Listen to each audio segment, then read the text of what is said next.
Assalamualaikum warahmatullahi wabarakatuh.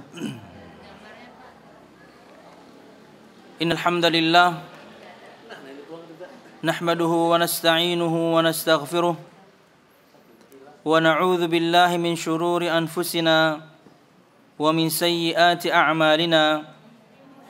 May yahdihillahu fala mudilla lahu wa may yudlil fala hadiya lahu. Ashhadu an la ilaha illallah wahdahu la syarika lah wa ashhadu anna Muhammadan abduhu wa rasuluh. Qala Allah Ta'ala fil Qur'anil Karim, a'udzu billahi minasy syaithanir rajim.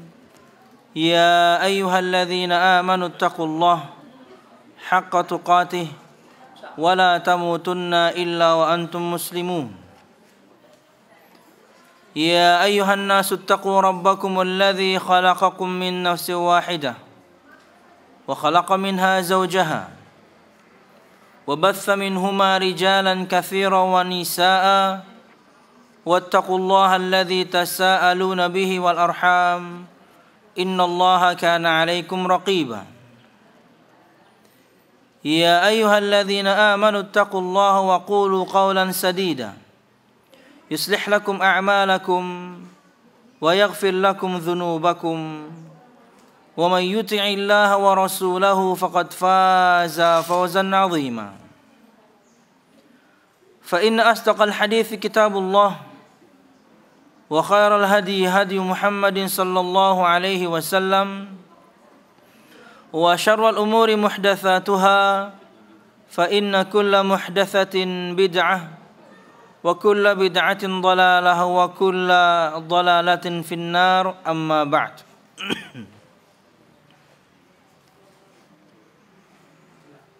Jamaah sekalian rahimakumullah, alhamdulillah, segala puji dan syukur marilah kita haturkan kepada Allah Subhanahu wa taala. Kemudian salawat serta salam semoga selalu tercurahkan kepada junjungan besar Nabi kita Muhammad sallallahu alaihi wasallam, juga beserta para sahabatnya, keluarganya, dan segenap kaum muslimin yang selalu istiqamah berpegang teguh dengan Islam sampai hari kiamat kelak. Jamaah sekalian rahimakumullah, pada kesempatan pagi hari ini kita akan melanjutkan pembahasan kitab Syarah Al-Usul Al-Thalathah karangan Syekh Muhammad bin Shalih Al-Utsaimin. Dan kita masih pada pembahasan yang kedua dari yakni pembahasan tidak menyekutukan Allah Subhanahu wa taala dalam beribadah kepada Allah Subhanahu wa taala. Tapi sebelumnya, seperti biasa, kita ingin rekap apa yang sudah kita sampaikan pada pertemuan yang lalu. Halaman 30. Silakan ibu-ibu, kita ingin baca matannya terlebih dahulu. Kita ingin rekap yakni satu halaman tersebut sebelum masuk pada perkara yang kedua. Berkata Syekh Muhammad bin Abdul Wahhab At-Tamimi rahimahullah ta'ala, i'lam rahimakallah annahu yajibu ala kulli muslimin wa muslimatin ta'allumu thalathi hadhihi al-masail wal 'amalu bihin. Ketahuilah, semoga Allah Subhanahu wa taala merahmati kalian, bahwasanya setiap muslim dan muslimah wajib mempelajari 3 perkara berikut sekaligus mengamalkannya. Al-ula, yang pertama, annallaha khalaqana wa razaqana wa lam yatrukna hamala bal arsala ilaina rasula. Yang pertama adalah bahwasanya Allah Subhanahu wa taala lah yang menciptakan kita. Kita sudah bahas detail tentang ini. Dialah yang memberi kita rizki pun juga sudah kita bahas. dan jangan sampai kemudian siapapun di antara kita takut akan rizkinya, karena Allah Subhanahu wa taala lah yang memberikan rizki kepada kita semuanya. Dan Allah Subhanahu wa taala sudah menuliskan rizki siapapun di antara kita 50.000 tahun sebelum Allah Subhanahu wa taala menciptakan langit dan bumi. Tentunya Allah Subhanahu wa taala memberikan kepada kita rizki dengan sebab-sebabnya. Dan di antara sebab yang pernah ulun sampaikan adalah satu, al-amalu, beramal, bekerja, mengais rizki. Dan yang kedua, silaturrahim, menyambung tali silaturrahim. Kata Nabi Muhammad SAW, man ahabba ay yubsata lahu fi rizqih wa yunsa'a lahu fi atharih falyasil rahimahu. Barang siapa yang cinta diluaskan rizkinya, barang siapa yang mau diluaskan rizkinya dan dipanjangkan umurnya, maka hendaklah ia menyambung tali silaturahim. Kemudian yang ketiga adalah tentunya ketakwaan. Di antara sebab yang bisa mendatangkan rizki Allah Subhanahu wa taala adalah ketakwaan. Allah Subhanahu wa taala berfirman dalam surah At-Talaq ayat 2 dan 3, "Wa may yattaqillaha yaj'al lahu makhraja wa yarzuqhu min haitsu la yahtasib." Barang siapa yang bertakwa kepada Allah Subhanahu wa taala, ia menjadikan antara diri dia dan azab Allah Subhanahu wa taala satu tameng, perisai, pelindung, yaitu dengan melakukan semua perintah Allah dan meninggalkan semua larangannya. Kata Allah Subhanahu wa taala, yaj'al lahu makhraja. Niscaya Allah Subhanahu wa taala akan memberikan kepada dia makhraj, jalan keluar. Orang yang lagi buntu, orang yang lagi pusing, orang yang lagi bingung akan semua masalah yang sedang dia hadapi, bertakwalah kepada Allah, pasti ada jalan keluar. Karena itu janji Allah Subhanahu wa taala. Dan Allah Subhanahu wa taala tidak pernah mengingkari janjinya. Maka di antara sebab datangnya rizki dari Allah Subhanahu wa taala selain beramal, yaitu mengais rizki tersebut, bisa bekerja sebagai PNS, bisa dagang, bisa macam-macam. Atau kemudian menyambung tali silaturahim, kemudian rizki juga bisa datang. Yang ketiga adalah dengan bertakwa. Barang siapa yang bertakwa kepada Allah Subhanahu wa taala, niscaya Allah akan berikan kepada dia jalan keluar. Wa yarzuqhu min haitsu la yahtasib, dan Allah Subhanahu wa taala akan berikan dia rizki dari jalan yang tidak pernah dia duga-duga.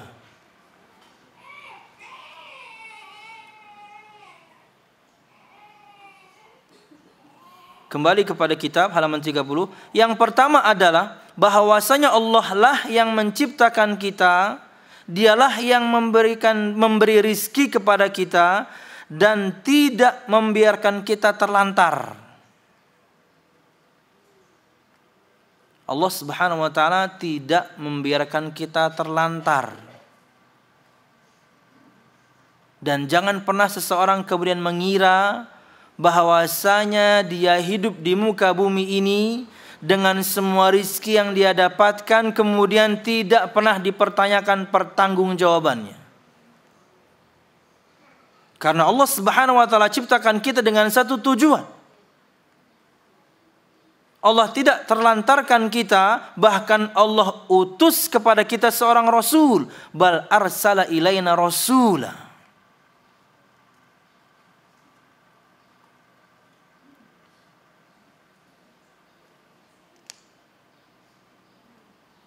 Jangan pernah kemudian kita mengira bahwasanya semua rizki yang kita dapatkan sampai detik ini tidak ada pertanggungjawabannya.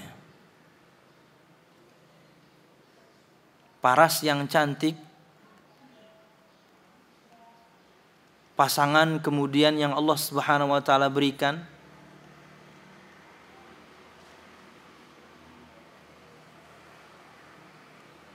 ketaatan seorang istri kepada suami, nikmat buat suami.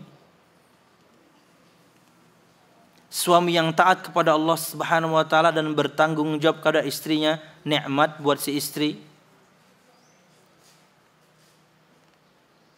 Anak-anak yang banyak, lucu, pintar-pintar, ketika dewasa berprestasi, kemudian berbakti kepada orang tua, semuanya nikmat. Belum lagi nikmat kesehatan, nikmat keamanan, nikmat memiliki makanan, semua akan Allah pertanyakan.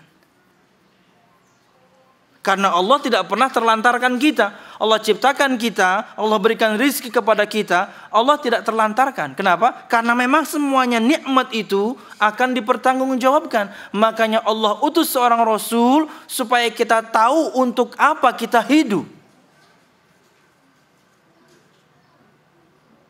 Makanya kebutuhan kita semua ini kepada risalah seorang Rasul itu sangat tinggi. Kita ini sangat membutuhkan risalah seorang Rasul. Makanya Allah Subhanahu wa taala utus Nabi Muhammad sallallahu alaihi wasallam. Dari Al-Qur'anul Karim, dari sabda-sabda beliau lah kita tahu bagaimana menyembah Allah Subhanahu wa taala, bagaimana menyikapi rizki ini, bagaimana seharusnya kemudian membelanjakan rizki ini.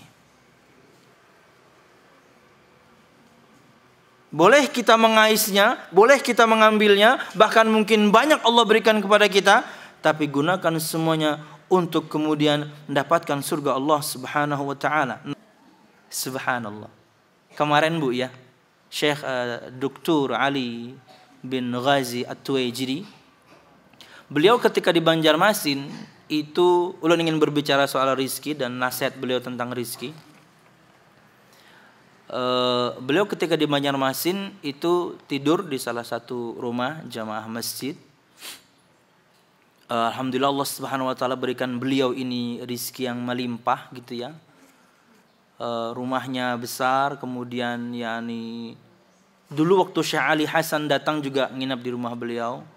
Lebih lama lagi ketika kita ngadakan acara tentang counter Syiah, kita ngundang orang MUI pun di situ tempat tidurnya karena lebih bagus daripada hotel rumahnya, masya Allah. Ada kolam renangnya juga, tidak lupa saya dan Bakhtiar berenang di sana. Nggak penting banget infonya ya. Artinya oke. Kemudian ketika makan, selesai makan, beliau nggak ada setiap saat waktu itu, tapi waktu itu ada di hari kedua ya kalau nggak salah ya. Hari kedua Syekh di sini beliau ada. Selesai makan malam, Syekh ingin memberikan nasihat khusus untuk Ahlul Bait, untuk yang punya rumah. Dan ini salah satu nasihat beliau. Dan ulun nasihatkan untuk diri ulun pribadi dan pian juga semuanya. Di antara nasihatnya, yang pertama, bersyukurlah Anda kepada Allah Subhanahu wa taala karena Allah telah berikan kepada Anda harta yang melimpah. Ketika Allah Subhanahu wa taala berikan harta yang melimpah kepada seseorang, Allah tahu Anda mampu handle. Kita kenapa kayak ini jam mulai bahari, amun dijulung banyak lupa diri.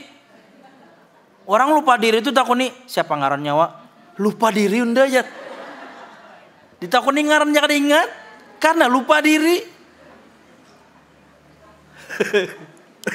Enggak gitu ya. Maksudnya mungkin sombong, malah lupa sama Allah, lupa sama yang beri rizki. Kan banyak kasus begitu ya. Orang makin kaya, yakni makin lupa sama yang memberikan rizki. Bersyukurlah Anda kepada Allah karena Anda telah diberikan rizki yang melimpah. Tentunya setelah beliau menyampaikan suatu poin, diterjemahkan oleh Ustaz Ahmad. Kemudian ulun disuruh pang menerjemahkan semalam. Ustaz Ahmad, sebelum ada berita yang simpang siur nih ya, Ustaz Ahmad jakah yang menerjemahkan?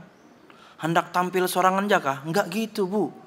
Ustadz Aiman ditawari, ulun ditawari. Tapi ulun dan Ustadz Aiman ini orang-orang pintar. Kami ini orang-orang cerdas. Orang pintar dan cerdas itu tahu kadar dirinya. Pian jagin tatai kami kada gitu. Tapi Ustadz Ahmad nggak mau kalah. Oke, saya nerjemahin. Tapi pertanyaan pemirsa, pertanyaan jamaah, tolong terjemahin gitu ya. Jadi pertanyaan masuk tuh, ulun sortir, ulun terjemahkan. Kadang mau jual sini pokoknya berbagi kita aja. Soalnya ulun takutkan kalau ulun yang menerjemahkan, syekhnya serius, ketika diterjemahkan kenapa pada ketawa? Wah, nanti syekhnya ente ngomong apa katanya? Aduh, iya. Nasihat yang kedua, kata beliau, belanjakanlah rizki ini di jalan Allah Subhanahu wa ta'ala. Belanjakanlah rizki ini di jalan Allah Subhanahu wa ta'ala. Artinya buat rizki ini yang menggiring Anda masuk surga. Karena berlimpah Allah kasih. Karena tidak ada larangan kemudian untuk kaya, silahkan. Cuman kalau kemudian orang itu sampai kaya dan kemudian dia bersyukur dan membelanjakannya di jalan Allah, top. Dan gak banyak orang begitu. Nasihat yang ketiga. Nah ini mungkin kita lupa. Kita pun mungkin sebagian di antara pian pun diberikan rezeki yang lebih dibandingkan yang lain. Seperti ulun diberikan perut yang lebih ya. Iya. Laki-laki prenagen kata orang ya. Gendut. Kata beliau ketika beramal itu niatkan. Orang kaya kata beliau biasanya ketika beramal, karena biasanya beramal ngasih aja. Panti jompo kah, panti ini kah, orang miskin ngasih aja. Kata beliau kadang lupa niat. Karena keseringannya berbagi. Kata beliau tanamkan, ini pembeda amal Anda. Betul untuk aja bapaknya. Oh, mungkin pernah lupa juga mungkin beliau. Karena beliau menganggukkan ketika terjemahkan. Oh ilah kayak itu di sini. Dan itu terkadang kita pun mungkin lupa ya. Misalnya untuk kasus kami kaum laki-laki ya, ketika Jumatan gitu ya, kemudian ada kotak amal lewat, karena mungkin sudah terbiasa masukin fulus saja. Lupa niat. Tanamkan niat. Saya ingin berinfak. Saya ingin bersedekah. Karena dan beliau menyebutkan satu hadis. Kata Nabi Muhammad SAW, ittaqun nara walau bisyiqqi tamrah. Takutlah kamu dari neraka Allah Subhanahu wa taala dengan satu amal. Apa itu? Berinfak walaupun cuma dengan infak yang setara dengan separuh biji kurma. Biji kurma utuh saja itu enggak ada harganya. Beberapa tahun yang lalu kita belum temukan apa itu faedah biji kurma. Terakhir ini doang kemudian kita bisa dapatkan kopi biji kurma. Baru tahun-tahun terakhir ini orang tahu biji kurma itu bisa dijadikan kopi. Sebelumnya kita nggak tahu nih faedahnya buat apa. Karena nggak ada harganya memang. Buang. Lain kalau biji nangka lo, kawa dijarang, kawa juga dimakan. Pakai sahangnya lo. Nangkanya habis, bijinya habis, kulitnya ya jua digawinya ya Allah. Orang kita nih kada tersisa tuh bang. Amun ti wadak bang lah, kulitnya gin jadi. Kada denang terbuang wadah kita nih. Pian di Saudi itu pian nyari jeroan kada ada jeroan. Dibuang orang bertahan di sana wadah kita jadi makanan soto babat. Oke, kembali kepada nasihat beliau. Artinya niatkan. Kemudian ulun singkat saja, banyak nasihat beliau. Yang keempat, milikilah amalan rahasia. Milikilah amalan rahasia. Mungkin amalannya kecil, tapi rahasia sekali. Cuma Anda dan Allah yang tahu. Bahkan mungkin pasangan Anda nggak tahu. Entah Anda menyponsori anak yatim kah? Anda mungkin jadi orang tua asuh kah? Anda setiap bulan sisihkan dana buat nyokolahin seseorang, nggak ada yang tahu.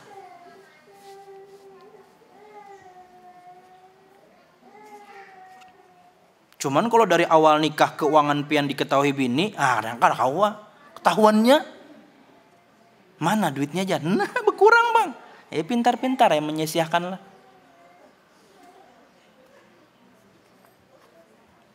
Makanya banyak para suami lo mun di mall-mall tuh lo, mengikuti banolong bini.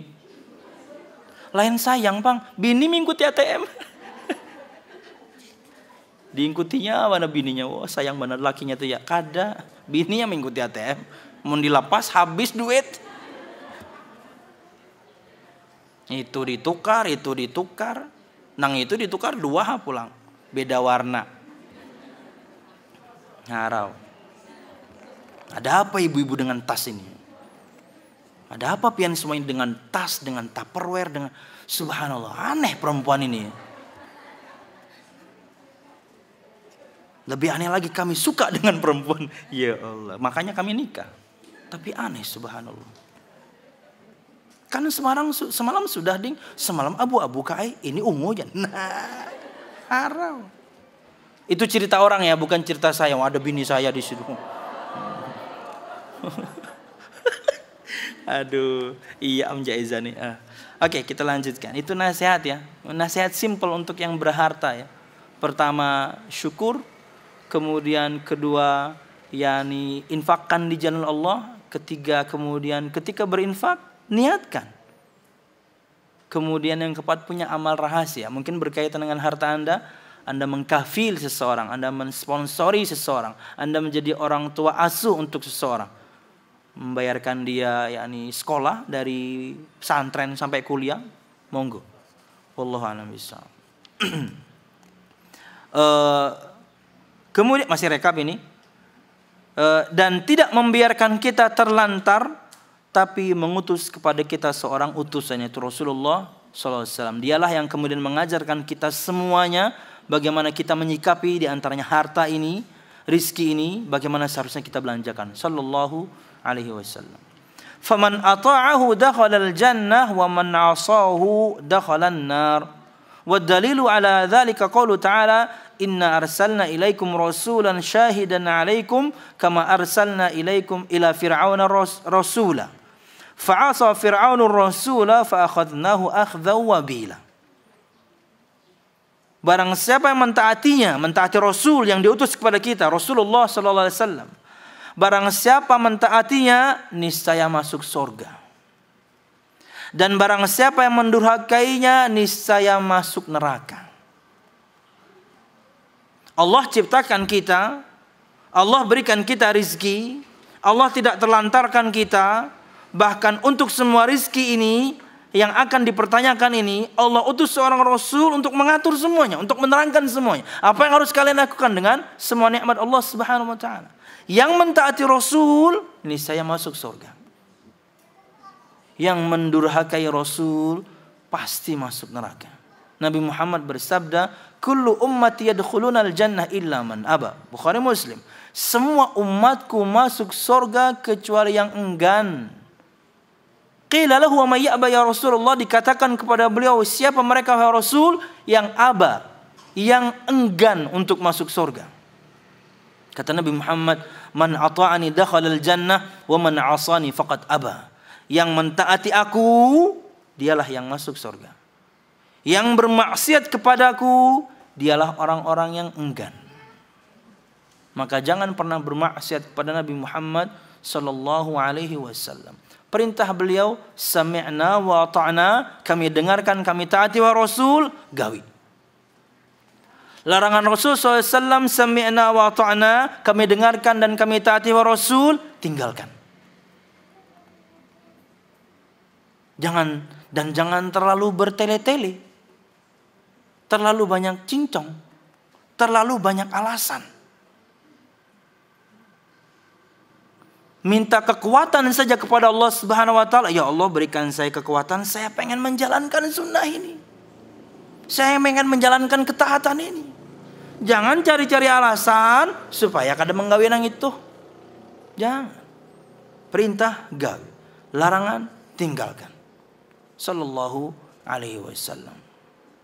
Mengangkat selawar di atas mata kaki aja, alasannya banyak banget. Alasannya banyak banget. Sebagian kaum muslimin, yakni bahkan ada yang mengambil pendapat separuh kaki. Biasa aja tuh separuh kaki.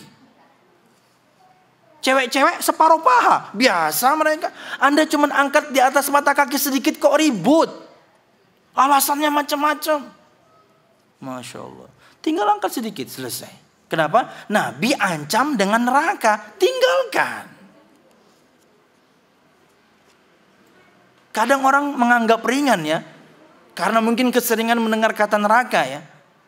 Padahal mengerikan sekali.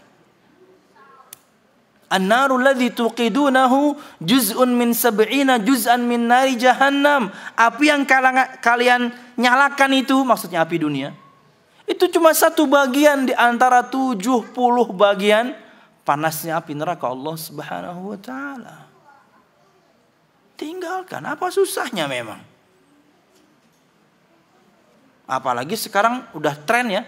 Ya, tren pakaian Korea sekarang. Tapi ketika Anda kemudian mengangkat pakaian Anda di atas mata kaki untuk kaum laki-laki, ya bukan karena tren, karena memang mengikuti sunnah Rasul. Ketika Anda memelihara jenggot pun sekarang bukan karena tren. Kan gitu ya, sekarang juga tren. Mereka menumbuhkan, bahkan banyak yang jual penumbuh rambut. Iya, harusnya kan dioles di sini ya. Salah oles, tak oles ke ketiak, haro. Panjang mana bulunya. Salah oles. Entah oles ke alis mata, kalau dikepang alisnya. Oke. Allah Subhanahu wa taala berfirman, sesungguhnya kami telah mengutus kepada kamu, hai orang-orang kafir Makkah, seorang Rasul yang menjadi saksi terhadapmu.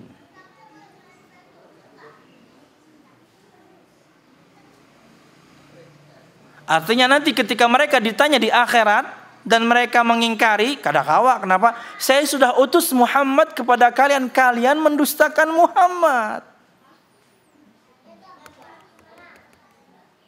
Sama Nabi Nuh di hari kiamat kelak, ketika beliau didatangkan, Allah Subhanahu wa taala berfirman, apakah kamu sudah menyampaikan risalah? Sudah, kata Nabi Nuh. Kemudian dikonfrontir umatnya Nabi Nuh, Allah datangkan, hai umat Nabi Nuh, betulkah Nuh sudah menyampaikan risalah kepada kalian? Oh enggak, dia tidak menyampaikan risalah. Bohong mereka semuanya. Kata Allah, Nuh, siapa kemudian yang bisa menjadi saksi untuk kamu bahwasanya kamu sudah menyampaikan risalah? Muhammad dan umatnya akan menjadi saksi saya bahwasanya saya telah menyampaikan risalah. Ini di antara keutamaan kita ya, umat Nabi Muhammad ya. Kita akan menjadi saksi benarnya risalah bahkan Nabi Nuh, bukan lagi risalah Nabi Muhammad. Orang-orang yang mengkufuri Nabi Nuh, orang-orang yang menolak Nabi kita Muhammad, mereka semuanya tidak pernah akan bisa memberikan alasan kepada Allah Subhanahu wa taala karena Rasul sudah menyampaikan risalah. Makanya ketika Haji Wada tahun 10 Hijriah itu, Nabi Muhammad SAW bersabda, ala hal ballagtu, hai kaum muslimin semuanya ini yang ada di Arafah, apakah aku sudah menyampaikan semuanya? Kata mereka, bala, ya Rasul, engkau sudah sampaikan semua. Semua sudah Nabi Muhammad sampaikan. Tidak ada yang terlewat dari Nabi Muhammad SAW, dari syariat Allah Subhanahu wa taala. Semua sudah tersampaikan.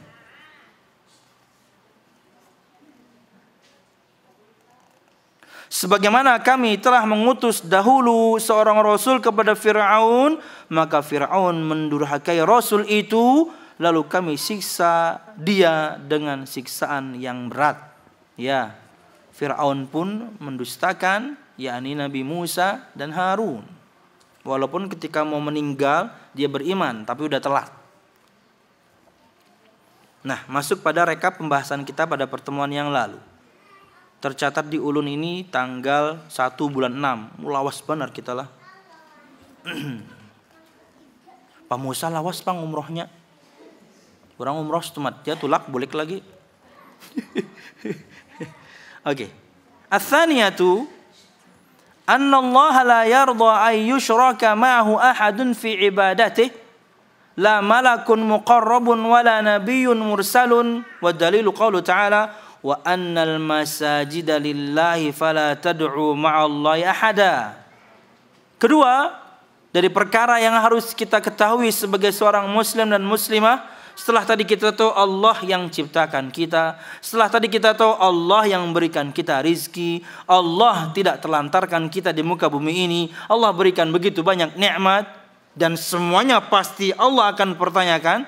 Dan untuk mengetahui bagaimana menyikapi rizki tersebut, Allah utus kepada kita seorang rasul. Perhatikan hal yang kedua yang harus kita ketahui, bahwasanya Allah Subhanahu wa taala tidak ridha jika seorang menyekutukannya, jika seseorang menyekutukannya, berbuat syirik kepada Allah Subhanahu wa taala. Taswiyatu ghairillahi billahi fi syai'in fi umurin min khasaisillah. Menyamakan selain Allah dengan Allah pada perkara-perkara yang perkara-perkara tersebut adalah hanya keistimewaan Allah Subhanahu wa taala. Di antara keistimewaan Allah, Allah Al-Mujib. Allah adalah zat yang maha menjawab doa. Makanya kan sering kita berdoa itu ada ujungnya ya mujibas sailin. Wahai Allah Subhanahu wa taala, zat yang maha menjawab pertanyaan dan permohonan orang-orang yang memohon. Menjawab doa itu cuma keistimewaan Allah, yang lainnya nggak bakal bisa. Maka kalau ada orang berdoa kepada selain Allah, syirik. Karena menjawab doa hanya milik Allah. Itu syirik mungkin dalam praktek lisannya. Ada lagi syirik dalam keyakinan. Meyakini ada yang lain yang bisa mengatur alam semesta ini. Syirik. Karena yang maha mengatur, al-mudabbir, cuma Allah. Atau ada lagi syirik dalam perbuatan ya. Misalnya seseorang menyembelih binatang tapi kemudian dipersembahkan kepada selain Allah. Allah berfirman, dan ini yang menceritakan perkataan Nabi Muhammad sallallahu alaihi wasallam, inna salati wa nusuki wa mahyaya wa mamati lillahi rabbil alamin la syarika lahu wa bidzalika umirtu wa ana awwalul muslimin. Yusuf 108. Katakan wahai Muhammad, sesungguhnya salatku dan nusukku, nusuk adalah ibadah, khususnya ibadah sembelihan. Bisa kurban, bisa aqiqah. Sesungguhnya salatku dan ibadahku, sembelihanku hanya untuk Allah Subhanahu wa taala. Tidak ada sekutu bagi Allah Subhanahu wa taala, dan dengan itu aku disuruh. Dan aku bukan bagian dari orang-orang musyrikin. Ini gak ada hendak bangun jembatan, nyembelih gesen penghuni yakni tempat tersebut. Hendak bangun rumah, nyembelih binatang, dia kemudian alirkan darah untuk selain Allah, untuk penjaga tempat tersebut, titik tersebut, spot tersebut. Atau mungkin seseorang developer nih ya, pengen bangun perumahan gitu ya, tapi disebutkan ini daerahnya angker pak, bapak harus kemudian persembahkan sesuatu dulu supaya nanti kemudian masyarakat yang akan tinggal di sini aman. Sembelih, subhanallah. Itu ibadah. Sembelihan itu ibadah dan harus dipersembahkan hanya kepada Allah Subhanahu wa taala sebagaimana Nabi Muhammad melakukannya. Bahkan Nabi Muhammad bersabda, la'anallah man dzabaha li ghairillah. Allah melaknat orang yang menyembelih yang dipersembahkan untuk selain Allah. Terlaknat orangnya. Pengen tahu laknat itu? Yang namanya laknat kata para ulama, al-la'nu at-tardu min rahmatillah. Yang namanya laknat itu adalah dijauhkan, ditendang, didepak dari rahmat Allah Subhanahu wa taala. Lah kita tahu kan, orang itu masuk surga karena rahmat Allah. Orang itu masuk surga bukan karena amalnya, sudah kita bahas ini. Kata Nabi Muhammad SAW, ma min ahadin yudkhiluhu amaluhu al-jannah. Rawahu Muslim. Tidak ada seorang pun di antara kalian yang karena amalnya yang memasukkan dia ke surga Allah. Enggak ada. Amal kita terlalu sedikit. Amal kita terlalu ringan. Sama istri nggak setia, sama suami kurang ajar, sama anak nggak tanggung jawab, sama orang tua nggak durhaka, sama karyawan zalim, sama pimpinan kurang ajar, macam-macam. Amalan kita subhanallah sedikit. Salat 5 waktu, yakni bolong-bolong, sekalinya salat pun masbuk, sekalinya masbuk pun rakaat terakhir. Hendak masuk surga, amal kita sedikit. Kata Nabi Muhammad, tidak ada seorang pun di antara kalian karena amalnya yang memasukkan dia ke surga Allah, tidak ada. Kata para sahabat, wala anta ya Rasulullah, tidak juga engkau ya Rasul. Bukan karena amalmu yang memasukkan kamu ke surga Allah. Wala ana, juga saya bukan. Bukan karena amal saya. Tapi yang tahu amal Nabi Muhammad kan? Nabi Muhammad itu salat malam sampai duduk. Kenapa? Karena ngantuk. Kata Aisyah, Nabi Muhammad itu salat malam sampai duduk karena beliau ngantuk. Tak kantuk-kantuk, ya masih sembahyang sidin sallallahu alaihi wasallam. Begitu amal Nabi Muhammad. Bukan karena amal itu, kata beliau. Itu yang sunnah ya, yang wajib kada usah kita kisahkan. Nang sunnah aja kayak itu sidin. Jadi amun ada nang menyambat aku nih sudah khatam sembahyang, mau ketek telinganya benar ya. Ente siapa memangnya dibandingkan Nabi Muhammad sallallahu alaihi wasallam? Nabi Muhammad masih salat sunnah. Kamu kemudian boleh meninggalkan yang wajib, ketek pulang. Nah, 2 sudah. Kata Nabi Muhammad, illa ayyataghammadani Allah birahmati. Bedanya Allah telah melimpahkan rahmatnya kepadaku. Allah telah limpahkan kasih sayangnya. Orang itu masuk surga karena rahmat Allah. Amun kayak itu kada usah hebat amal, salah. Mudah-mudahan kan dapat rahmat, salah. Lakukanlah sebab untuk mendapatkan rahmat. Nang lakinya rahmat 7 banani, udah dapat sudah ya. Atau kadang-kadang pembahasan yang lain, laki-laki yang bininya ngarannya hidayah, udah dapat hidayah sudah ya. Ngaran orang sekalinya. Allah berfirman dalam surah Ali Imran 132, wa atiullaha war rasula la'allakum turhamun, dan taatilah Allah dan Rasulnya agar kalian diberi rahmat. Kata Syekh Abdul Rahman bin Nasir As-Sa'di, maka lakukanlah sebab untuk mendapatkan rahmat, yaitu taat Allah sama Rasulnya. Jadi kada kawapian kemudian alasan kada usah hebat amal, mudah-mudahan kan dapat rahmat, kada kawa. Perhatikan Allah Subhanahu wa taala tentang yakni sifat orang yang masuk surga. Tentang surga disiapkan untuk siapa? Tilkal jannatul lati urithumuha bima kuntum ta'malun. Allah berfirman, inilah surga yang aku wariskan kepada kalian atas apa yang kalian pernah amalkan. Karena kalian beramal, kalian yang saya masukkan ke sini. Laknat itu dijauhkan dari rahmat. Orang terlaknat yakni jauh untuk mendapatkan rahmat. Jadi bahaya. Jadi kalau ada ancaman-ancaman Allah dan Rasulnya ya, di hadis atau di ayat ya, itu kalau ada ancaman-ancaman laknat, 1, itu ciri-ciri dosa besar. 2, kemungkinan dapat rahmatnya tipis. Kenapa? Karena definisi terlaknat itu adalah dijauhkan dari rahmat Allah. Tadi pagi lu ada pertanyaan dari akhwat, Ustadz, bagaimana teman saya ini dia sudah bertobat, tapi dia penuh dengan tato. Ya sudah mbak, tobat aja. Terus tatonya gimana? Yang gak usah dihapus, karena dia sudah bertobat. Karena dulu dia waktu bertato kan belum tahu. Kalau dia berusaha ingin menghapus, boleh silahkan. Tapi Anda tanggung resikonya, kenapa? Sakit.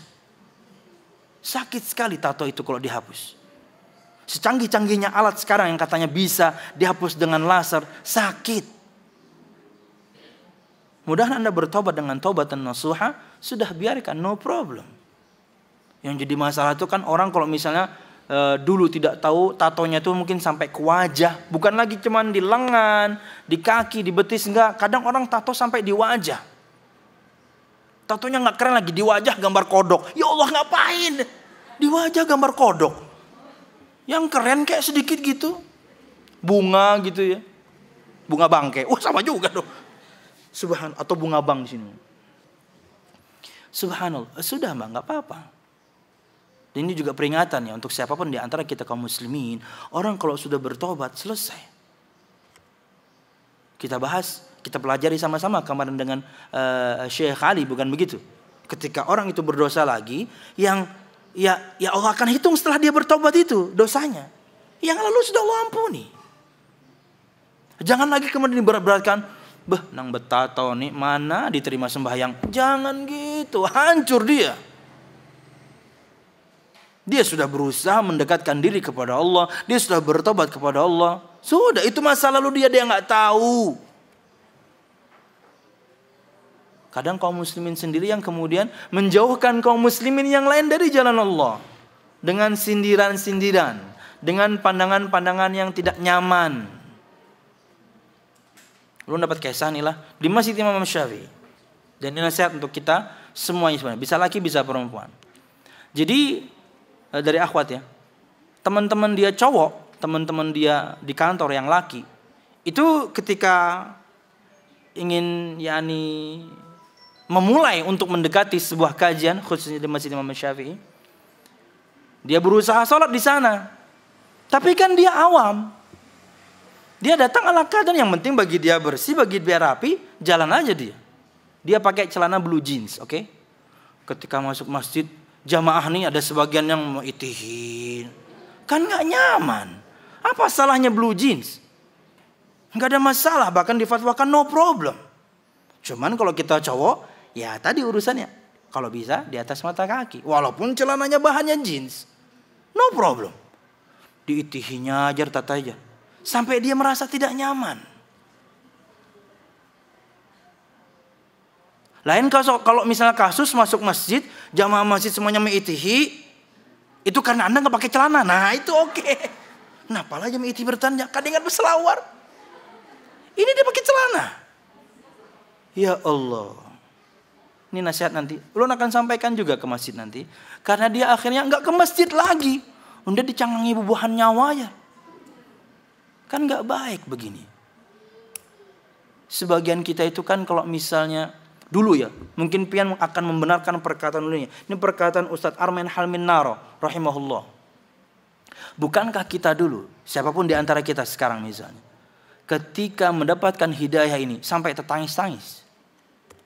Begitu bahagianya mendapatkan hidayah Allah Subhanahu wa taala, bisa kembali ke masjid, bisa kemudian dengarkan kajian, bisa tahu Islam lebih dalam. Nangis. Kenapa? Mungkin dulu masa lalunya kelam. Mungkin dulu masa lalunya sangat gelap. Nangis-nangis ketika dapat hidayah. Alhamdulillah sudah terbebas dari usaha yang haram. Alhamdulillah sudah terbebas dari rizki yang haram. Alhamdulillah sudah terbebas dari teman-teman yang enggak. Sampai nangis. Tapi begitu ngaji, begitu tahu Islam, begitu tambah mendalami Islam, kok hati Anda tambah keras? Kok akhlak Anda tidak tambah baik? Kok akhlak kita sama orang kok tambah buruk? Ingat dulu kita nangis-nangis tahu ajaran ini. Meneteskan air mata karena apa? Alhamdulillah ya Allah Engkau berikan kepadaku hidayah. Ketika belajar tiap hari ngaji, kok gitu sikapnya kepada kaum muslimin yang dulu kita di posisi itu? Kita dulu di posisi itu. Enggak tahu. Karena ilmu Allah sangat luas, kita dulu enggak tahu apa-apa. Ketika dapat hidayah, tertangis orangnya. Ketika belajar agama, kok makin tambah keras. Jadi kita belajar ini untuk tambah keras hati.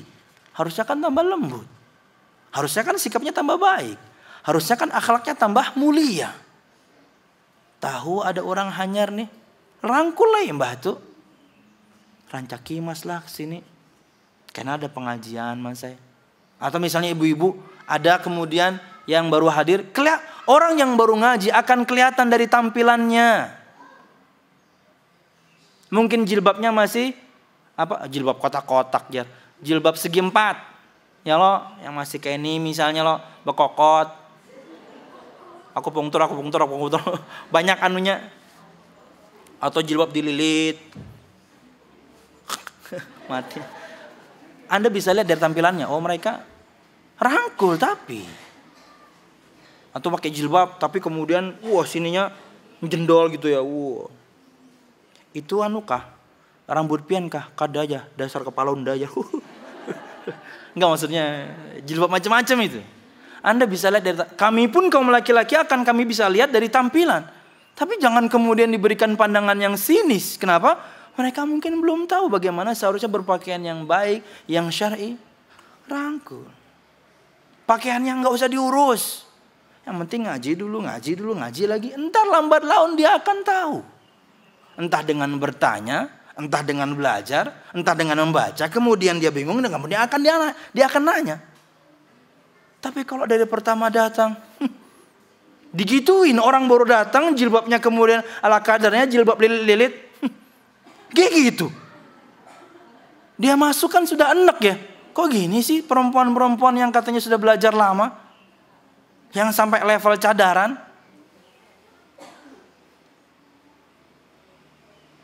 Dan itu terjadi ya. Bahkan di pengajian ini. Di sini. Ada yang gak mau datang lagi.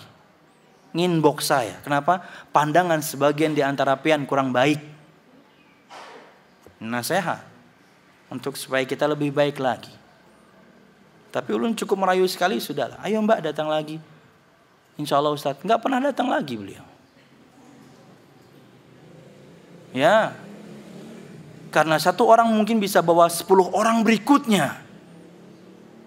Kehilangan satu bisa kehilangan 100 orang berikutnya.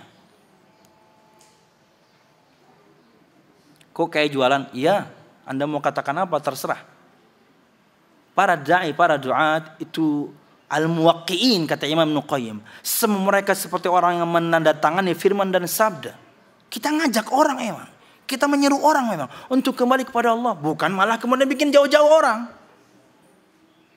Ini penting ya.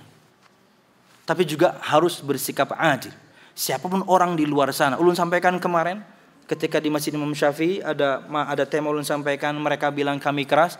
Anda pun di luar sana harus adil. Enggak semua kita begitu. Paling 1-2 orang. Anda enggak boleh pukul rata. Dan bisa jadi memang perangai orang itu keras.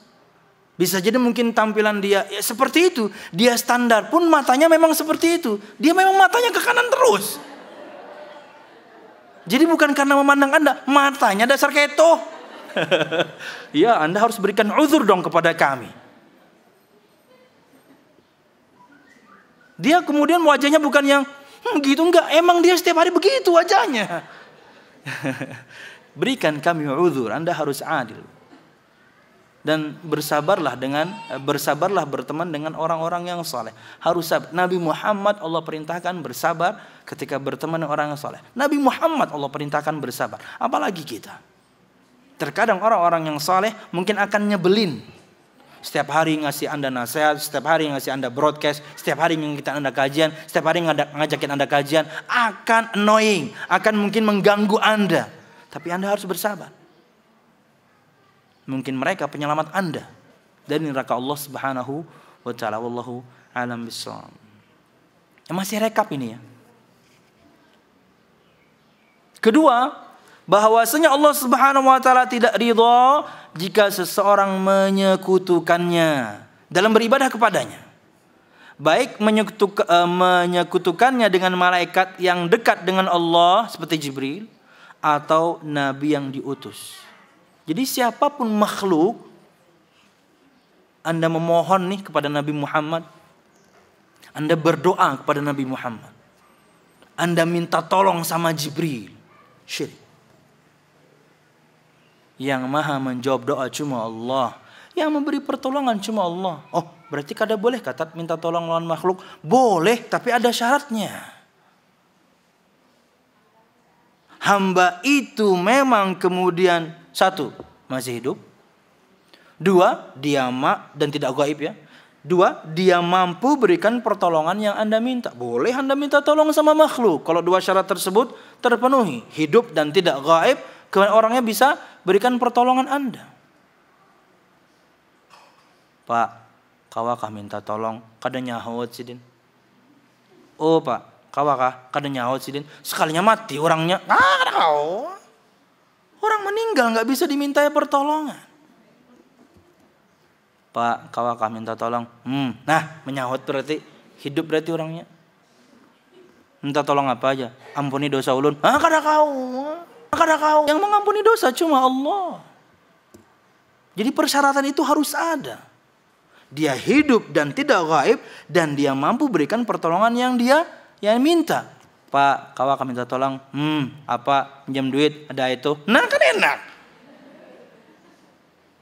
Dia bisa berikan pertolongan yang kita minta. Dia hidup tidak gaib, yang kita minta fulus. Dia punya memang fulus, ya bisa. Kau akan minjem mobil kau aja. Nak pindah rumah kahi. Tuh backup ada 3 pakai bertaan.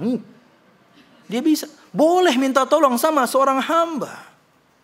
Asal 2 syarat tadi terpenuhi. Tapi kalau tidak, enggak bisa. Sekalipun dia adalah Rasul. Sekalipun dia adalah malaikat. Dan ini semua adalah keistimewaan Allah Subhanahu wa ta'ala. Allah berfirman, wa annal masajida lillahi fala tad'u ma'allahi ahada, dan sesungguhnya masjid-masjid itu adalah kepunyaan Allah, maka janganlah kamu menyembah seseorang pun di dalamnya di samping menyembah Allah Subhanahu wa taala. Enggak boleh kita menyekutukan Allah Subhanahu wa taala. Dan syirik atau menyekutukan Allah Subhanahu wa taala dosa besar yang paling besar, yang paling tinggi. 76 dosa besar yang disebutkan oleh Imam Adz-Dzahabi dalam kitab beliau Al-Kabair, syirik ini nomor 1. Syirik ini nomor 1. Bahkan Allah berfirman, "Innallaha la yaghfiru ay yushraka bihi wa yaghfiru ma duna dzalika liman yasha." Sesungguhnya Allah Subhanahu wa taala tidak mengampuni untuk disekutukan dengannya. Artinya Allah tidak mengampuni dosa syirik. Enggak diampuni. Wa yaghfiru ma duna dzalika liman yasha, dan Allah mengampuni dosa yang duna dzalik, yang levelnya duna dzalik, di bawah syirik. Apapun itu dosanya, di bawah syirik pada Allah, kemungkinan diampuni masih sangat luas. Liman yasha, bagi orang-orang yang Allah Subhanahu wa taala kehendaki. Tapi kalau misalnya ada orang selama hidupnya menyekutukan Allah, jelas dia mungkin nyembah berhala gitu, minta pertolongan kepada orang yang sudah mati gitu. Tapi tentunya di akhir hayat dia dapat hidayah, dia bertobat, surga. Artinya kesyirikan dia, akhir hayatnya dia tutup dengan tobat. Iya. Ayat tadi menyebutkan Allah tidak mengampuni dosa syirik itu yang sampai mati nggak tobat. Makanya di ayat itu ulun pernah sebutkan kaidah di ayat ini. Surah An-Nisa 48 dan 116 ini. Bahwasanya Ahlus Sunnati wal Jamaah kita itu tidak mengkafirkan kaum muslimin. Siapapun mereka tidak kita kafirkan, enggak boleh. Kecuali memang mereka melakukan salah satu pembatal keislaman, itu pun harus terpenuhi syarat dulu. Nah, kalau misalnya dosa seseorang itu levelnya di bawah syirik, maka kita menghukumi siapapun mereka, kaum muslimin, mukmin naqisul iman. Dia mukmin tapi imannya lagi kurang. Mukmin tapi imannya lagi turun. Karena level dosanya di bawah syirik. Jangankan kaum muslimin, mungkin kita pelakunya, kan gitu. Tapi kan kita ingin bersikap adil, karena kita juga ingin orang bersikap adil kepada kita. Sampai meninggal pun orang tersebut masih dengan perbuatan dosa, semua perbuatan dosanya yang levelnya di bawah syirik. Dengan korupsinya, pembunuhannya, semua. Sampai meninggal nggak sempat taubat. Maka hukum dia bagi Ahlus Sunnah di bawah kehendak Allah Subhanahu wa taala di alam barzakh dan juga hari kiamat. Apa itu? Jika Allah inginkan, Allah akan ampuni, karena Allah memang Maha Pengampun, karena dosanya bukan syirik. Tapi jika Allah inginkan, Allah akan azab menurut kadar dosa yang dia lakukan saja, dan tidak kekal di api neraka. Akidah kita jelas. Bagaimana kita bersikap kepada para pelaku dosa besar di kalangan kaum muslimin, karena mungkin kita orangnya. Dan kita tidak bisa memastikan seseorang itu pasti sorga, seseorang itu pasti neraka, kecuali melalui firman dan sabda. Kita yakin surganya Nabi Muhammad, kita yakin surganya sebagian atau rata-rata para sahabat, Allah yang firmankan, Nabi yang sabdakan, sami'na wa ata'na. Kami dengarkan, kami taati, kami percaya wahai Rasul. Kita yakin nerakanya Abu Lahab, Allah firmankan. Kita yakin nerakanya istrinya Nabi Nuh dan Nabi Lut, Allah firmankan. Tapi di luar itu nggak bisa. Sesoleh apapun orang nih, wah, nih ustadz nih syekh nih tuan guru nih habib nih, mesti surga. Nggak bisa. Di akhir hayat orang mungkin slip, tergelincir. Al-imanu bil khawatim.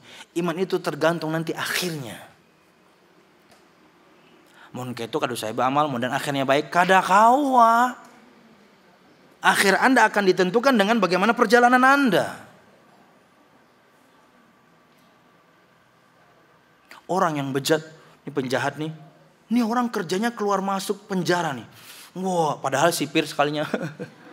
Ini orang keluar masuk penjara, nih, habis membunuh orang, perkosa orang, masuk lagi. Wah, ini pasti neraka nih. Nggak bisa. Mungkin di akhir hayat dia akan bertobat, kita nggak tahu. Subhanallah. Kalau Allah sudah firmankan, Nabi sabdakan, sami'na wa ata'na. Di luar itu nggak bisa. Itulah prinsip yang jelas. Bukan untuk membuat kita takut ya, mau kayak apalah, enggak. Malah membuat kita bersemangat, yuk beramal terus. Kenapa? Karena kematian dekat. Bahkan sangat dekat. Hanya semalam kemudian bermainan atau ketemuan, meninggal dah hari ini orangnya. Kemarin itu ya, dalam satu pekan ya, ada 4 orang yang meninggal. Di antara 4 itu, ada yang masih sangat muda. Ada yang anak 6 bulan, ada yang remaja 23 tahun. Dekat sekali mati itu. Maka beramallah terus. Jangan pernah merasa aman. Aku tuha aja bang. Tuha aja kan hanya mati. Kada kawa. Apalagi misalnya kemudian ya. Biasanya kan kalau datang ke gym tuh. Tahu gym bu? Gym. Tempat fitness. Gym Ifrit. Tempat itu. Itu biasanya ntar kita ditimbang. Timbangannya itu akan mengetahui umur sel. Kalau umur sel Anda itu ditulisan di situ sama dengan umur Anda, itu berarti Anda bagus. Tapi kalau tulisan umur sel Anda di situ lebih muda dibandingkan umur Anda berarti sehat banget. Tapi kalau tulisan di mesin tersebut, ulun saja ya, ulun itu umur selnya 55 tahun. Umur sel ini orang 55 tahun. Tua. Padahal umur baru 18 lebih dikit lah. lebihnya 20 ya. Oke. Ya nih. Ketika seorang misalnya ulun pernah ketemu bapak-bapak tua ya. Mungkin 60-an umur beliau. Pak, umur sel pian berapa? Ulun nanya umur lu. Umur pian berapa, Pak? 60 ya. Umur sel pian, Bang? 50. Dia 10 tahun lebih muda. Isinya itu. Karena dia siapa lawas pian sudah fitness parak 3 tahun dia. Nyata ya parak 3 tahun sudah. Artinya sehat beliau. Apa kemudian itu jaminan beliau akan hidup sampai 100 tahun? Enggak ada. Siapapun kita akan Allah cabut, sangat mungkin Allah cabut kapanpun. Maka beramallah dan kemudian ya, tinggalkanlah jejak yang baik sebelum kita meninggal. Kemarin Bu ya, Pak, waktu di Malang kita daurah, di Batu Malang itu banyak sekali billboard pesan-pesan agama. Keren-keren. Di antaranya yang ulun capture waktu itu, ulun foto itulah salatlah sebelum kamu disolatkan, kalau nggak salah begitu.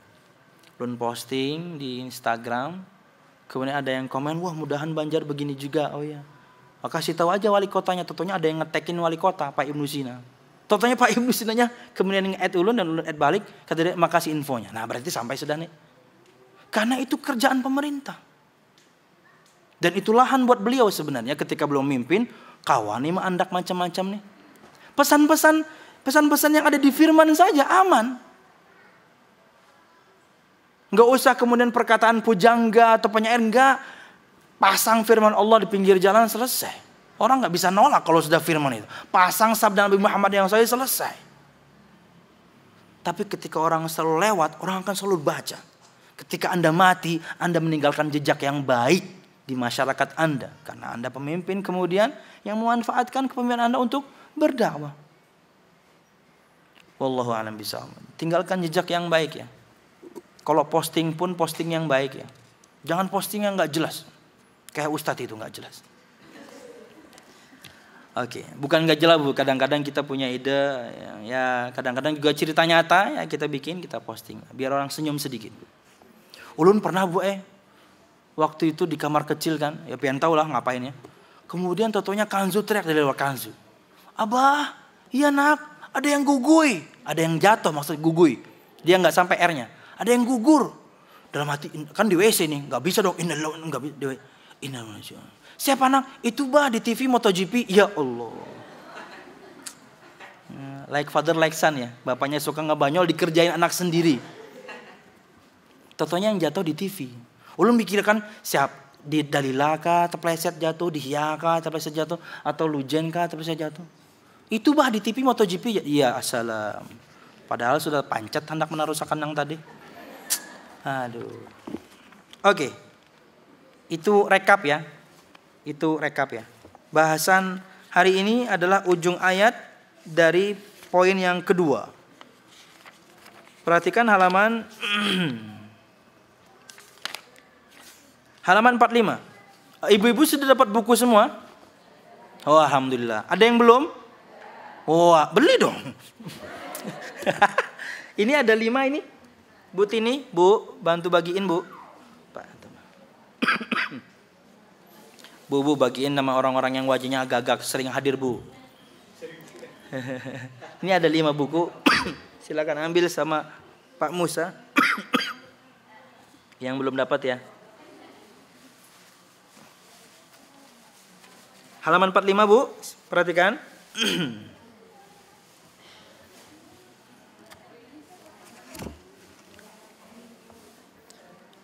Allah berfirman, dikit lagi 10 menit terakhir.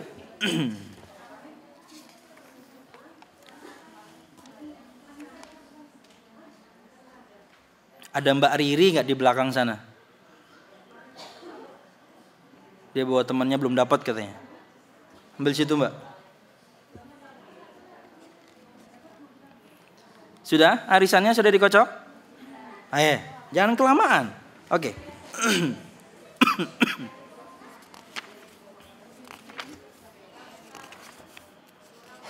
Kurang kah? Ada di mobil tuh 5 lagi. Ambilkan Man. Masih kurang juga, berarti nang semalam kemana lah? Maka banyak sudah ulun bagi. Oh dasar balum lah. Oh, nah ini lain pulang lah.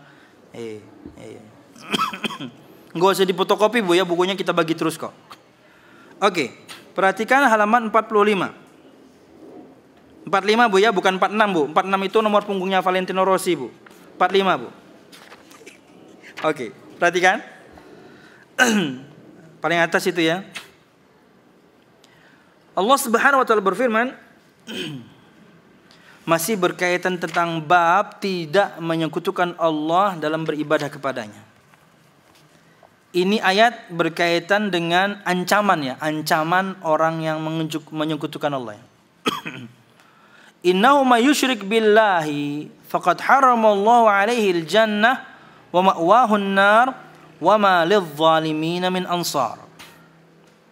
Sesungguhnya orang yang menyekutukan Allah Subhanahu wa taala dengan sesuatu,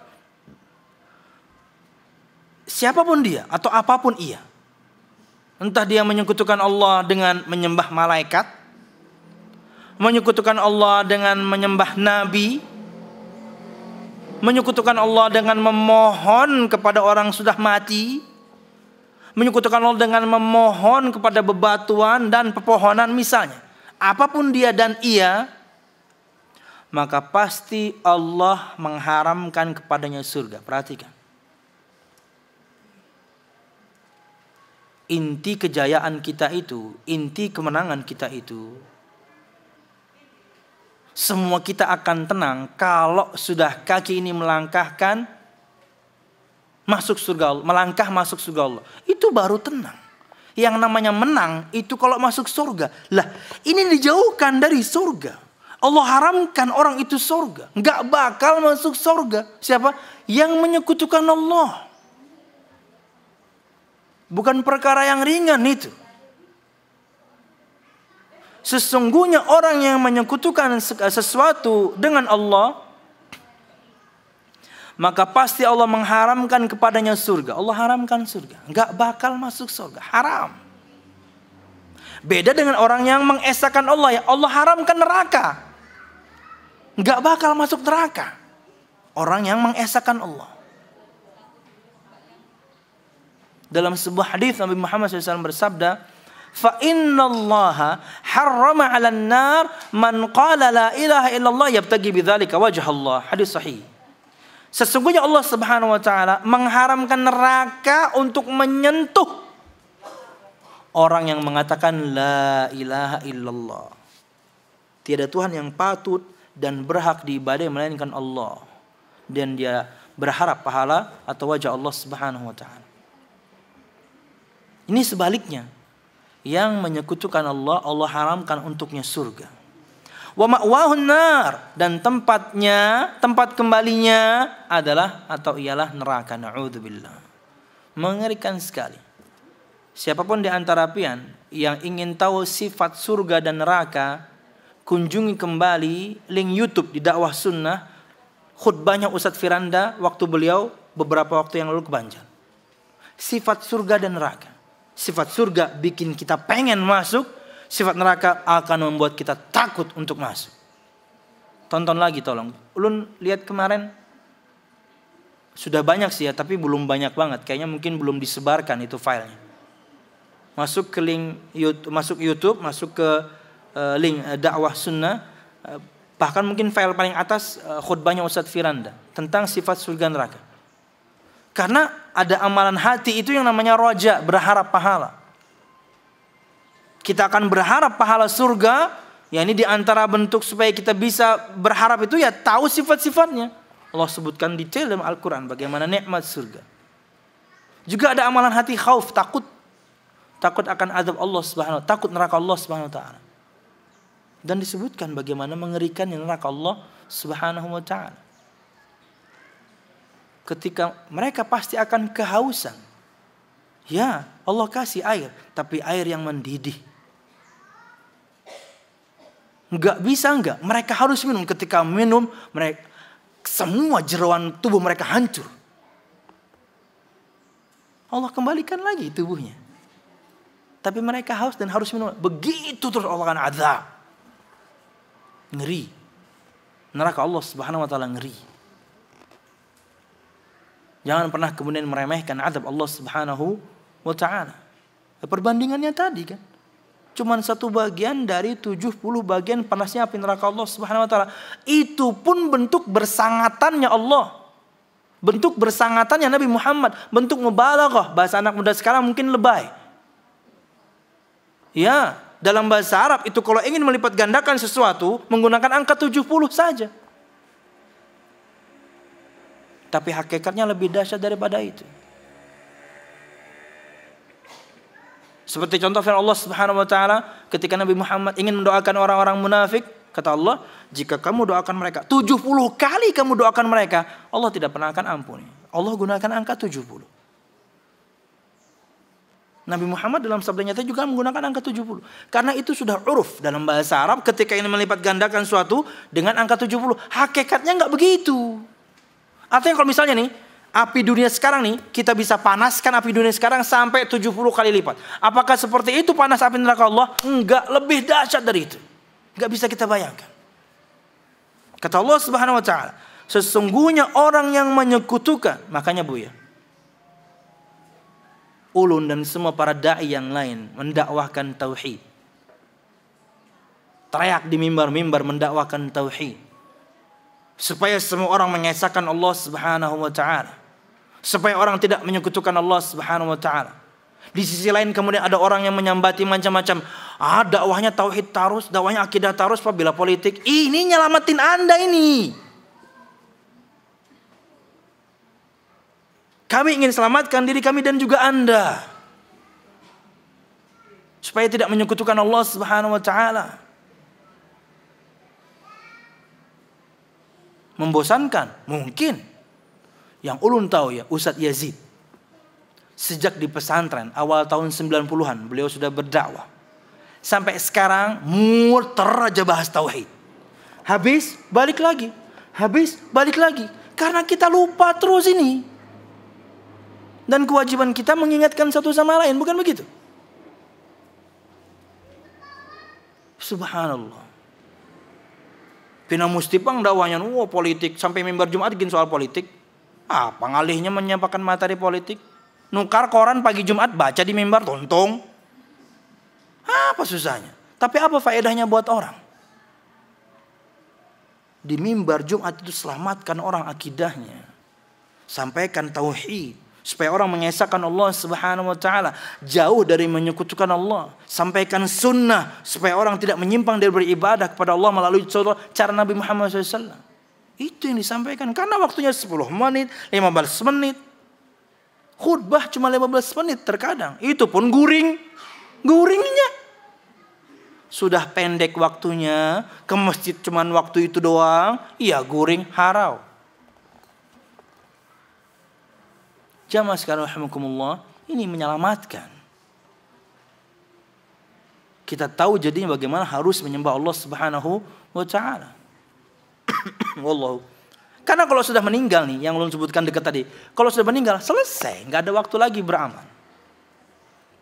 Kalau sudah meninggal, tidak ada lagi waktu beramal. Udah yang udah kita lewati ini apa? Tak taunya semuanya maksiat, bahkan na'udzubillah syirik kepada Allah. Mungkin sebagian pian yang hadir waktu itu kupas tuntas sihir, ada pertanyaan tentang pesugihan-pesugihan gitu ya, Masya Allah. Dijawab sama Syekh. Kalau kemudian meyakini bahwasanya jimat itu, benda itulah yang mendatangkan manfaat dan menampik madarat, syirik besar. Bahaya seperti ini. Tapi kalau meyakini itu adalah wasilah perantara, datangnya pelanggan, ramenya toko, dan jauh dari madarat, maka syirik kecil. Dan itu banyak. Ada yang digawi. Ada jar warung nyaman jar. Ulun coba ya datang. Biasa aja warungnya. Nyaman mana ya. Ulun datang ke sana, bismillah makan. Karena ada rasanya, jangan-jangan nih. Iya. Enggak berlaku sihirnya ke saya. Orang mungkin disihir gitu ya. Nyaman mana aja di situ makan ya. Cobai. Ulun waktu itu makan bertujuh, ulun kekawanan. Setelah suapan pertama sama-sama saling lihat. Mana nyamannya? Enggak ada. Karena semuanya baca bismillah. Bisa jadi pakai pesugihan tuh warung. Mungkin pakai jin ya. Wallahu a'lam bishawab. Ngapain? Anda kalau memang pengen jualan kuliner, Anda betul-betul pelajari bagaimana bumbu yang dahsyat, jual dengan cara yang unik, bismillah. Kalau dengan cara itu pun Allah nggak berikan rezeki, ya mungkin bukan di situ rezeki Anda, coba yang lain. Kalau di situ rezeki Anda berarti memang Anda sudah jualan. Kenapa kemudian harus dengan pesugihan-pesugihan? Na'udzubillah. Wallahu a'lam bishawab. Hartanya percuma. Anda hasilkan dari yang haram dengan menyembah atau menghambakan diri kepada jin dan syaitan. Harta itu kemudian Anda makankan ke anak dan bini. Nyata ya ribut terus di rumah. Panas isi parutnya. Oke, yang terakhir, perhatikan, ulun mungkin tidak baca syarahnya, kapan-kapan kita lanjutkan. Udah lewat ini. Dalam sebuah hadis yang dikeluarkan oleh Imam Muslim, perhatikan. Ayatnya belum tuntung tadi. Sesungguhnya orang yang menyekutukan dengan sesuatu dengan Allah, maka pasti Allah mengharamkan kepadanya surga. Haram surga buat orang yang menyekutukan Allah. Dan tempatnya ialah neraka, na'udzubillah. Tidaklah ada bagi orang-orang zalim itu seseorang penolong pun. Enggak ada yang bisa nolong. Karena menyekutukan Allah Subhanahu wa taala. Orang yang mendapatkan syafaat entah dari Nabi Muhammad atau malaikatnya atau orang saleh untuk kemudian misalnya dia berhak masuk neraka tapi dikeluarkan. Dia sudah masuk neraka untuk dikeluarkan. Itu di antara persyaratannya Allah kasih izin semua orang saleh ini untuk berikan syafaat. Oke. Kedua, Allah ridha dengan yang diberikan syafaat. Siapa? Mereka bukan orang-orang yang menyekutukan Allah. Ini syarat syafaat. Malaikatnya, orang solehnya, rasulnya, atau siapapunnya, itu sudah Allah kasih izin untuk memberikan syafaat. Di antara bentuk syafaat yang banyak, pertolongan yang banyak adalah pertolongan untuk orang-orang yang berhak masuk neraka, yang berhak jangan dimasukkan. Atau orang yang sudah masuk neraka, ya Allah keluarkan. Persyaratannya ada dua. Malaikatnya, rasulnya, orang soleh, atau siapapun yang akan memberikan syafaat, Allah kasih izin. Kedua, Allah Subhanahu wa taala berikan ridho kepada orang yang akan diberikan syafaat kepadanya. Bi ayyakuna min ahli tauhid. Dia harus orang yang mengesahkan Allah. Dia masuk neraka karena dosa yang lain, tapi dia bukan orang yang menyekutukan Allah. Yang menyekutukan Allah enggak bakal selamat. Kekal di api neraka. Nauzubillah. Rasul bersabda, memulai batuk dah, suruh nyampihan. Batuk Pak Haji. Iya. Rasulullah bersabda, "Man laqiyallaha la yusyrik bihi syai'a dakhalal jannah. Wa man laqiyahu yusyrik bihi syai'a dakhalan nar." Barang siapa menjumpai Allah, ini dalil Bu ya. Sampai titik sini dulu. Barang siapa menjumpai Allah, dalil semua kita akan dikembalikan. Dalil semua kita akan dihidupkan. Dalil semua kita akan dibangkitkan kembali, dihidupkan kembali untuk menghadap Allah Subhanahu, menjumpai Allah Subhanahu wa taala. Dalil bantahan untuk orang-orang yang tidak meyakini adanya hari berikutnya. Dalil bantahan untuk orang-orang yang tidak meyakini adanya hari kebangkitan. Mati-mati ya sudah aja. Karena lagi itu hidup lagi. Ini kita akan menjumpai Allah, mempertanggungjawabkan semua yang kita amalkan. Kata Nabi Muhammad, barang siapa menjumpai Allah dalam keadaan tidak menyekutukannya dengan sesuatu apapun, entah itu syirik yang besar atau syirik yang kecil, niscaya ia masuk surga.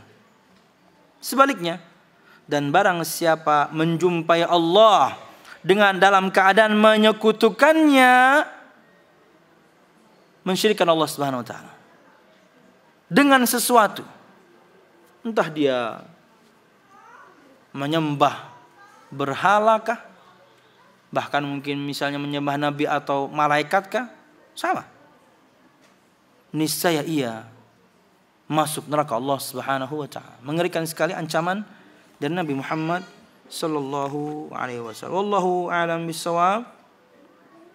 Itu mungkin yang bisa ulun sampaikan pada kesempatan pagi menjelang sudah siang hari ini. Mudah-mudahan bermanfaat. Salah dan khilaf ulun mohon maaf. Mudah-mudahan kajian kita diberikan Allah Subhanahu wa taala. Mudah-mudahan 2 poin pertama ini bisa kita maknai betul-betul. Artinya Allah ciptakan kita, Allah berikan kita rizki, Allah tidak tinggalkan kita begitu saja. Semuanya akan kita pertanggungjawabkan. Tapi untuk mengetahui semua itu, Allah utus pada kita seorang Rasul. Maka taatilah Rasulullah sallallahu alaihi wasallam. Perintahnya taati, larangannya tinggalkan. Dan ingat, tugas kita berikutnya bukan cuma kemudian masalah rizki ini saja. Allah tidak ridho kalau Allah Subhanahu wa taala disekutukan. Makanya kita juga, kata Syekh Muhammad bin Shalih Al-Utsaimin, kita juga tidak boleh ridho ketika melihat orang lain menyekutukan Allah. Maka nasihati, ingatkan. Mereka mungkin bisa orang tua kita, paman, bibi kita, teman kita yang syirik ini loh. Mungkin orang sekitar kita. Maka ingatkan. Allah enggak ridho disekutukan. Kita kaum muslimin pun tidak boleh rela dan ridho ketika ada yang menyekutukan Allah. Maka tugas kita mengingatkan. Ini kada boleh Cilai. Allah berfirman, ini kada boleh Omai. Nabi bersabda, ingatkan. Sampaikan hujjah dan harus sampai mereka faham. Mereka sudah faham, tugas Anda selesai. Enggak perlu dipaksa-paksa lagi. Pian sudah sampaikan, paham loh Pian Cil. Paham ya aku aja. Sudah tinggalkan lagi. Besok beliau masih minta di kuburan, itu sudah bukan tanggung jawab. Kenapa? Aku sudah madahi. Kenapa? Nanti di hari kiamat dia enggak punya dalil. Di hari kiamat dia enggak punya hujjah. Di hari kiamat dia enggak punya argumen. Kenapa? Dulu di dunia sudah ada keponakan kamu nasihatin kamu. Kamu tetap aja menyekutukan aku. Kan gitu. Sudah ada yang menegakkan hujjah. Karena orang menyekutukan Allah sangat mungkin belum tahu hukumnya. Maka tugas kita ngasih tahu. Ini kada boleh bahai, mak, ini kada boleh. Bahkan terkadang orang tua sendiri gitu ya, tatayurnya bahkan akan menggiring kepada kesyirikan yang lebih besar, walaupun ini bukan yang besar ya. Itu kuat sekali. Ini nakai kalau lakian ini nang melamar, tanggal lahirnya kada cocok nih. Orang tua begini biasanya hidup di zaman Pak Raden. Ya, biasa baca primbon. Nyusahin anaknya pengen nikah, pengen ibadah, pengen menjaga kemuliaan dan kehormatan seorang wanita dan laki-laki, dipersulit. Kalau cocok nak aja, nang lain aja datang nang lain, kada cocok juga. Sekalinya anaknya lakian, nang datang lakian nyatai kada cocok. Maksudnya ini anaknya perempuan ya, yang datang semuanya kemudian kada nang cocoknya tanggalnya, dicocok-cocokin tuh pakai anu. Ya Allah, kenapa tatayur begitu? Selalu kemudian memiliki anggapan akan sial kalau pernikahan dijalankan. Kenapa? Tanggal lahirnya kada klik. Ini peninggalan orang Hindu atau Buddha ya, wallahu a'lam bishawab. Semua hari baik. Sabda Nabi Muhammad sudah jelas, jika ada seorang laki-laki yang kalian ridhoi agamanya dan akhlaknya, nikahkan. Udah agamanya baik, akhlaknya baik, bungas pulang orangnya, jangan dipersulit. Kadang orang tua yang mempersulit. Gawian apa ya? No kan. Nikah itu syaratnya gampang, jangan dipersulit. Mempelai laki-laki, perempuan, wali, mahar, ijab kabul.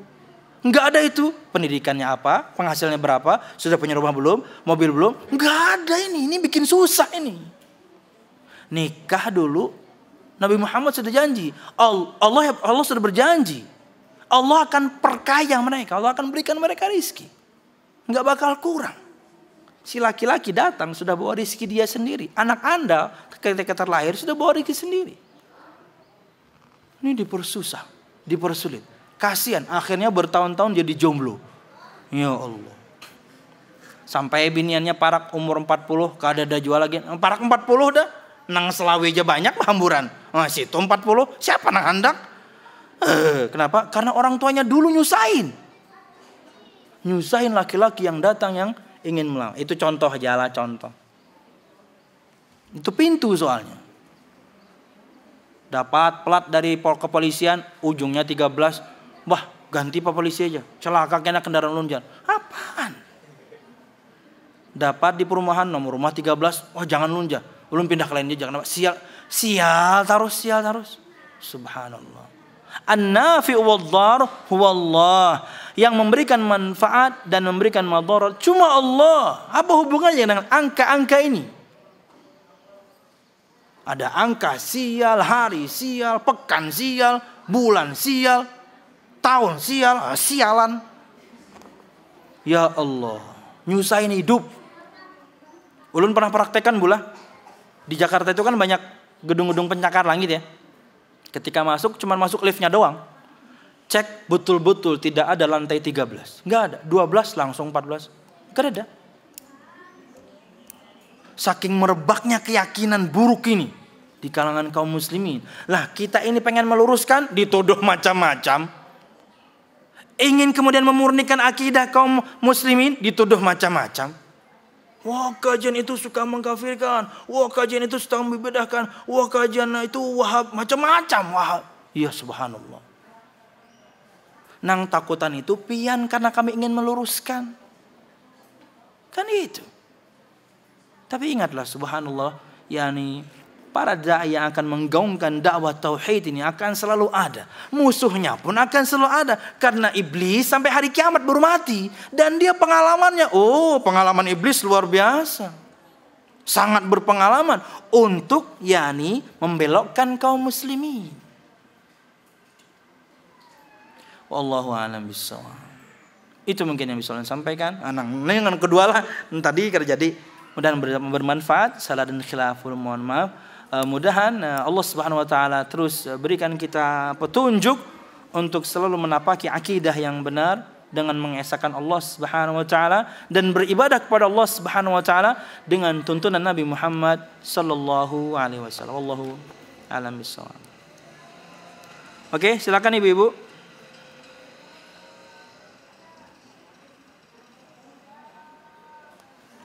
Ya. Kita sudahi dengan doa kafaratul majlis.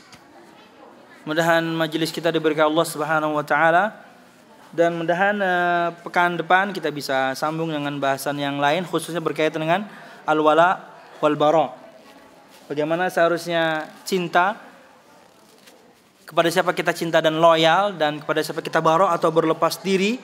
Insyaallah di pekan mendatang. Itu prinsip yang sangat mendasar sekali dalam akidah Ahlus Sunnah wal Jamaah. Wallahu a'lam bissawab. Subhanakallahumma bihamdika asyhadu an la ilaha illa anta astaghfiruka wa atubu ilaik. Assalamualaikum warahmatullahi wabarakatuh.